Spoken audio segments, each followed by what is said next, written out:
스카이워크 입구에서부터는 현지인 오토바이를 이용해 이동하거나 걸어서 데스로까지 걸어가야 된다. 우리는 고소공포증이 있는 친구 덕에 땡볕에 2km에 가까운 길을 걸어갔다.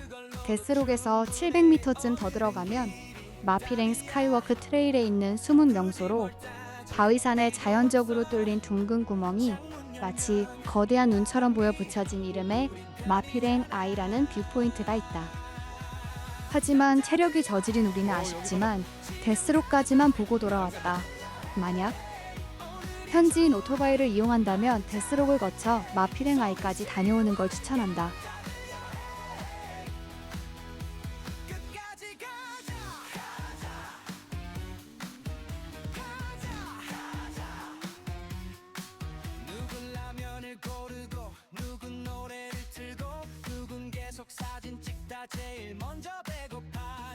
얼마나 많은 사람들이 왔다 갔는지 바위들이 반질반질하다. 사람들이 몰릴 때는 매우 위험하고 비 올 때는 죽을 생각이 아니면 안 올라가는 게 좋을 듯하다. 직업상 높은 곳에 익숙한 우리지만 이곳만큼은 사람을 쫄리게 만든다.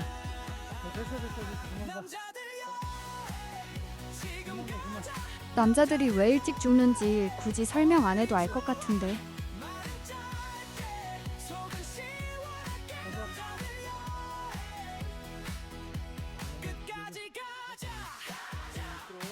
이번엔 내 차례다. 막상 벼랑 끝에 앉아 경치는 안 보고 카메라만 봤던 게 약간 후회된다.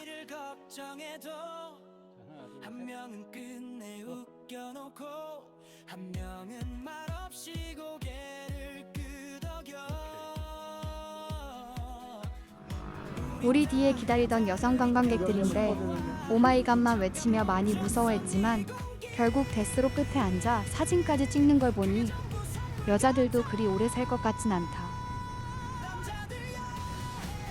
지금 우리가 달리는 곳은 베트남 북부 하장성의 상징 마피랭 패스다. 수많은 여행자들이 베트남 최고의 절경으로 꼽는 길. 오늘은 이 길을 지나 두지아까지 향한다.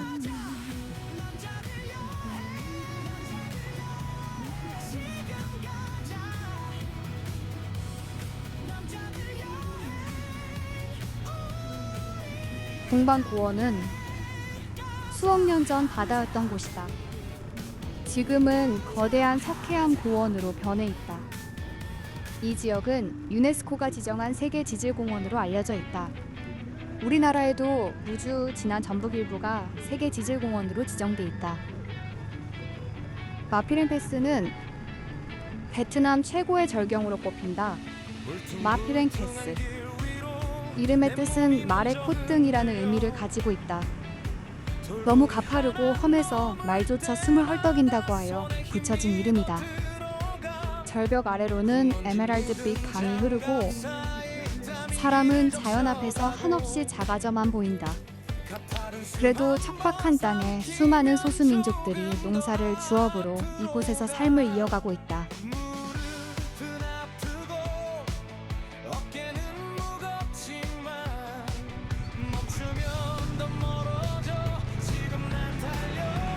레구의 강.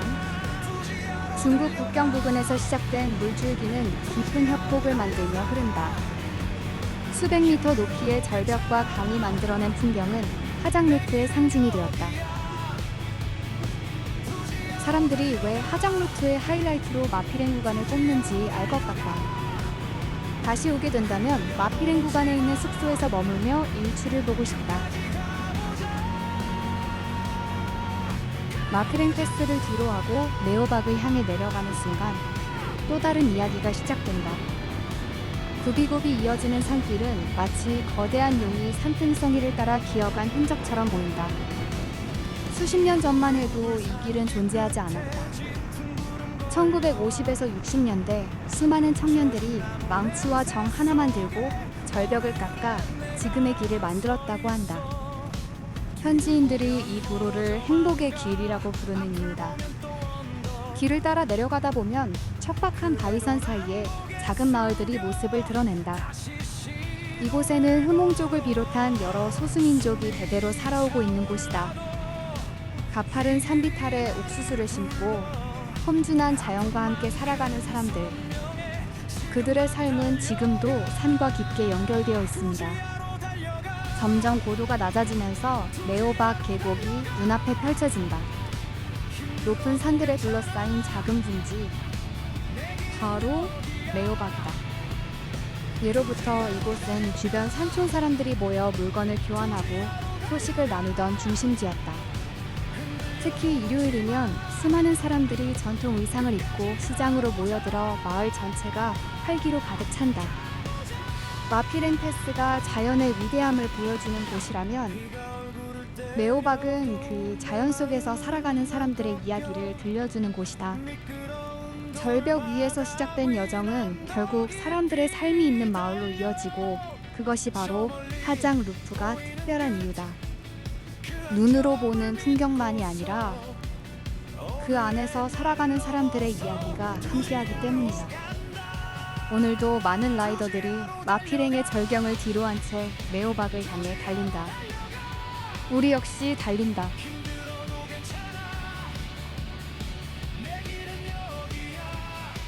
화장 투어 중 마을을 지날 때 볼 수 있는 마을 입구 표지판이다. 이제부터는 주민들의 생활 공간이니 속도를 줄이고 주변을 살피며 천천히 지나가라는 뜻인데 베트남 시골 마을에서는 아이들과 가축이 언제든 도로로 나올 수 있기 때문이다. 가끔 공안이 30km 이상 주행하면 단속한다고 한다.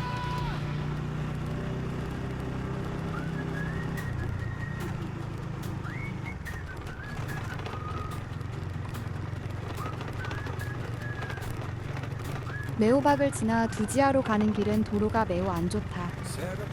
콘크리트 포장이 전부 깨져서 속도를 내기 힘들다. 도로의 놀틀도 뾰족해서 혹시라도 타이어가 펑크날까봐 걱정을 많이 했다.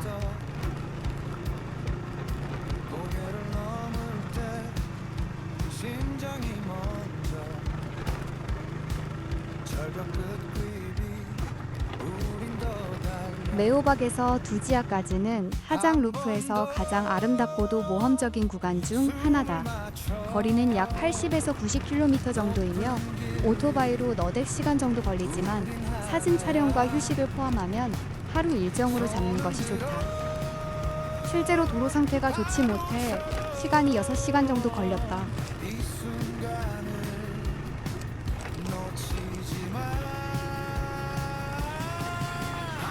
렌털샵에 놓고 온 방석이 간절하게 생각나는 구간이다. 하장 루프 여행을 계획 중이라면 방석은 꼭 챙겨야 된다.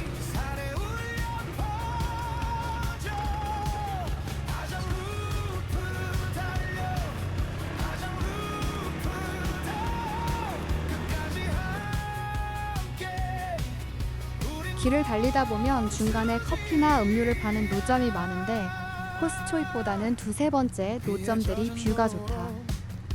가격은 아이스 커피 3만 동, 코코넛 커피 4만 동쯤 한다. 지금 베트남은 망고가 제철이란다. 커피가 물리면 망고 주스를 추천한다.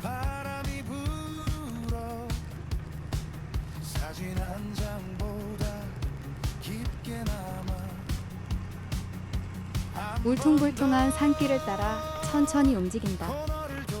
길 양옆으로 펼쳐진 회색 석회암 절벽. 수억 년 전 바다 밑에 있던 땅이 솟아오르며 만들어진 이 풍경은 지금도 베트남 북부 고원의 상징으로 남아있다. 거칠고 척박해 보이는 이 땅에도 사람들은 살아왔다. 흐몽족과 따이족, 자오족을 비롯한 소수민족들은 수백 년 동안 이 산을 개간하며 자신들만의 삶을 이어왔다.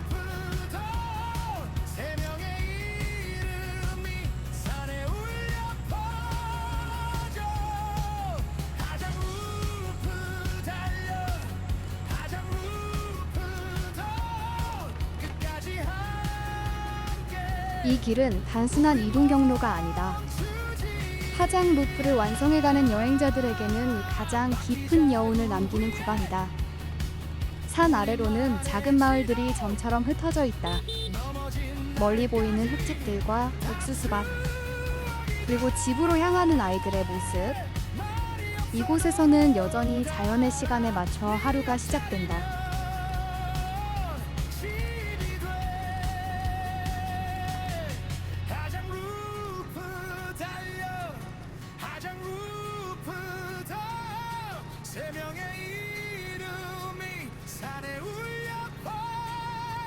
아직 내일의 일정이 남아있지만 오늘 달렸던 길은 여운이 꽤 오래 갈 듯하다.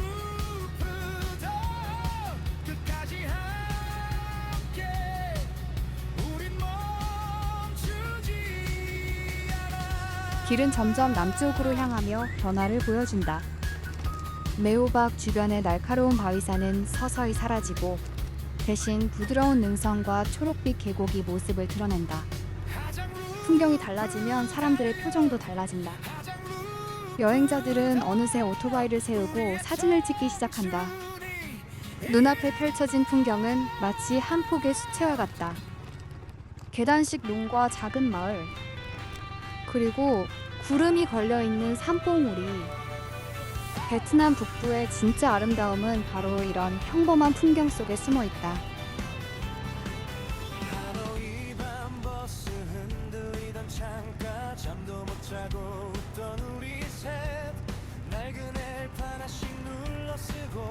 잠시 쉬어가는 작은 마을.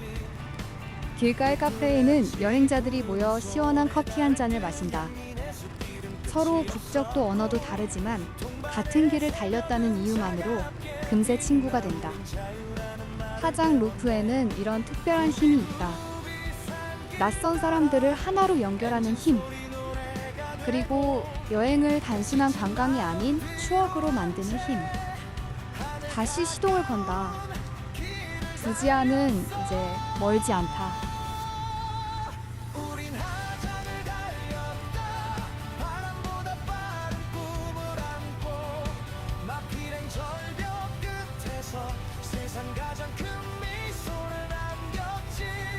산길을 내려갈수록 공기는 더욱 따뜻해진다. 논밭은 넓어지고 계곡은 깊어진다. 드디어 두지아 계곡이 모습을 드러낸다. 거친 바위산으로 둘러싸인 레오박과는 전혀 다른 세상. 이곳은 평화롭고 느리다. 작은 개울이 흐르고 물소들이 풀을 뜯고 아이들은 자전거를 타며 웃는다. 시간마저 천천히 흐르는 듯한 풍경. 많은 여행자들이 두지아를 하장 루프 최고의 휴식처라고 부르는 이유다.